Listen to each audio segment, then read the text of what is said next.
वाक्यपृथक्करणामध्ये विधानपूरकाचे मुख्य 3 प्रकार पडले जातात: विधिपूरक, कर्मपूरक आणि आधारपूरक. सोप्या भाषेमध्ये समजून घेऊ.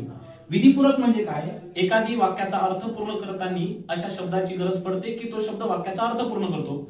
जसं बघा, राम राजा झाला. मग इथे बघा, कोणत्या शब्दाने वाक्याचा अर्थ पूर्ण केला?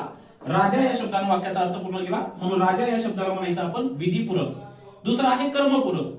जे काही द्विकर्म क्रियापद असते, आजीने नातीला गोष्ट सांगितली, तर द्विकर्म क्रियापदामध्ये जे काही अप्रत्यक्ष कर्म असते तर ते कर्मपूरकाचं काम करते. आजीने नातीला गोष्ट सांगितली, मग इथं अप्रत्यक्ष कर्म नातीला आहे, म्हणून नातीला हे कर्मपूरकाचं काम करणार आहे.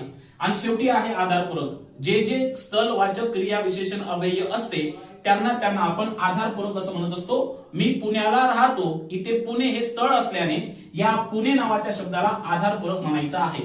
अशाच पद्धतीच्या नवीन कृत्यासाठी आपलं युट्यूब चॅनल नक्की सबस्क्राईब करा आणि व्हिडिओ आवडल्यास नक्की शेअर आणि लाईक करायला विसरू नका. धन्यवाद.